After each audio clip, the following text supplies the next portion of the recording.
जैसे आप तेजस्वी यादव के लिए कहते हैं कि इसका तो बजट ही नहीं है बिहार का, अगर वो हर परिवार को सरकारी बिहार का बजट नहीं चाहिए। हाँ। प्राइवेट इंडस्ट्री में कोई नौकरी लगेगी तो प्राइवेट इंडस्ट्री को देंगे। आज इथेनॉल के कारखाने में कोई बिहार का युवा नौकरी कर रहा है तो वो इथेनॉल की कंपनी ने देना है, सरकारी बजट की जरूरत नहीं है। हाँ।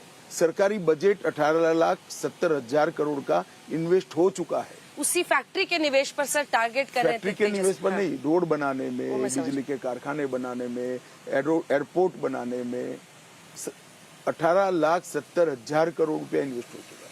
वो ये कह रहे हैं कि विक्ट्री इनको चाहिए बिहार में, लेकिन फैक्ट्री ये लगाते हैं गुजरात में, और ये कहकर आप दोनों इथेनॉल के कारखाने यहीं लगे हैं, बिहार में ही लगे हैं। रीगा में आज मैं सभा कर आया, वहां चीनी मिल भी रीगा में ही चालू हुई है, जो मोदी जी का वादा था। और आज मैं कह कर आया हूँ, बिहार में हम 25 चीनी मिले या तो पुनर्जीत करेंगे या नहीं करेंगे। तो जहाँ पानी का लेवल ज्यादा है, हर जगह पे सस्ते क्रॉप की जगह गन्ने का क्रॉप होगा और चीनी मिल का मुनाफा कोऑपरेटिव के कारण किसानों के पास। अगला मुद्दा रोजगार के बाद आते हैं सर, ये जो 10,000 का आपका, क्योंकि अब वो आंकड़ा बढ़कर 1,51,00,000 महिलाओं को 10,000 गया है। मैं भी कई महिलाओं से मिली, आज भी मुझे एक महिला मिली जिन्होंने कहा सिलाई मशीन खरीदी है, एक ने बताया कैंडल मेकिंग खरीदा, कईयों ने बकरियां खरीदी है, कुछ ने बाछी खरीदी है।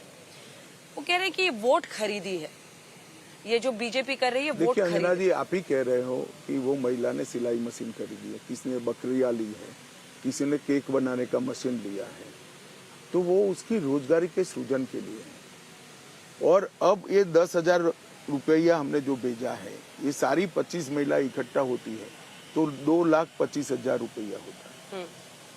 और ये 2,50,000 रुपये को सीड मनी के रूप में इकट्ठा कर कम से कम 20 लाख का लोन मिल सकता है। तो एक अच्छा गृह उद्योग, कुटीर उद्योग शुरू हो सकता है। अगर इसको भी आप वोट खरीदने का माध्यम कहते हो तो विपक्ष बोलता रहे, हमारी तो श्रद्धा है कि गरीब महिलाओं को एम्पावर करने से नेक्स्ट जनरेशन पढ़ी लिखी होती है, क्योंकि महिला सबसे ज्यादा चिंता अपने बच्चे की करती है। बच्चे भी स्वस्थ होते हैं, पढ़ते हैं, लिखते हैं और अच्छे नागरिक बनते हैं। गृह मंत्री जी, अगला मुद्दा जिस पर आप विपक्ष मतलब तेजस्वी यादव सबको घेर रहे हैं वो है जंगल राज। अब इस पर मेरे दो सवाल हैं कि जंगल राज आज से 20 साल पहले, अब आप कह रहे हैं कि 3 नए मंत्री, आपने अपने एक रैली में कहा कि 3 मंत्री बनेंगे अगर तेजस्वी यादव आएंगे, अपहरण, हत्या, रंगदारी। तो लालू राज में जो हुआ उसका तेजस्वी यादव को कैसे ब्लेम कर सकते? लालू तेजस्वी जी कौन है? बेटे हैं उनके। आरजेडी के सारे टिकट किसने बांटे? अपने हाथ से किसने दिए? जरा बताइए तो। लालू जी में कई लालू जी ने ही दिए। तेजस्वी टिकट भी पार्टी के अध्यक्ष होकर बांटने की हिम्मत नहीं कर सकते। आज भी आरजेडी के अध्यक्ष लालू जी है। आरजेडी की एक विचारधारा है लठमार रैली करने का, वो विचारधारा के आधार पर ही आरजेडी चलता है।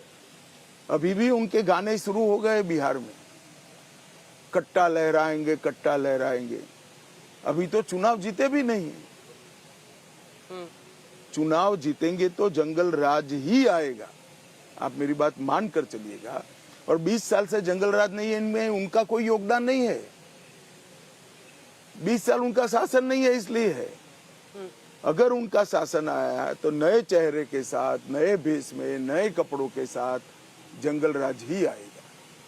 इसलिए मैं बिहार की जनता को आगाह करना चाहता हूं कि अगर विकसित बिहार का संकल्प सिद्ध करना है तो अच्छी कानून और व्यवस्था के बगैर हो नहीं सकता, जो आरजेडी नहीं दे सकती। एक स्ट्रैटेजी क्लियर दिख रही है। आप प्रधानमंत्री नरेंद्र मोदी ने भी कहा कि आजकल पोस्टर से लालू जी की फोटो गायब है, तो ऐसा उन्होंने क्या पाप किया है कि उनको छिपाया जा रहा है? तो इसके पीछे एक स्ट्रैटेजी है क्या? नहीं, कोई स्ट्रैटेजी नहीं है। सीधा साधा उत्पन्न होने वाला सवाल है। पोस्टर देखकर आप पूछ लीजिएगा, यूपीए वाले मिल जाए तो, राहुल जी या लालू जी के बेटे से।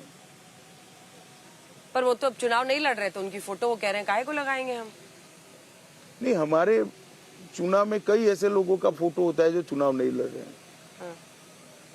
मोदी जी कहाँ यहाँ चुनाव लड़ रहे हैं? फोटो होती है। अटल जी का भी होता है। दीनदयाल उपाध्याय जी और श्यामा प्रसाद मुखर्जी का भी होता है।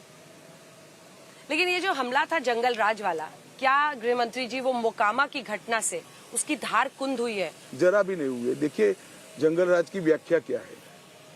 किसी भी अच्छे कानून और व्यवस्था में एक भी घटना नहीं होगी ऐसा नहीं होता। जंगल राज कब फैलता है? जब घटना होने के बाद वो आदमी कौन है इसके आधार पर कानून काम करता है, तब जंगल राज पैदा होता है। उनके जमाने में ऐसी घटनाएं होती थी, इससे भी बड़े नरसंहार होते थे, जहाँ 35-35, 40-40 लोग को मार दिया जाता था और वो अपराधी मुख्यमंत्री के साले के घर में प्रश्रय लेते थे या मुख्यमंत्री के स्वयं के घर में छिपते थे और पुलिस बाहर उनका चौकी करता था। तब जंगल राज फैलता है। मोकामा की घटना हुई, कोई दो राय नहीं होनी चाहिए, परंतु उनको बचाया नहीं गया है, उनको जेल की सलाखों के पीछे डाल दिया गया है। लेकिन अनंत सिंह एक मतलब उन पे बहुत सारे आपराधिक मामले दर्ज है, उनको जेडीयू ने प्रत्याशी बनाया। ऐसा है अंजना जी, आप हमको तो इतना सरलता से पूछ ले हो।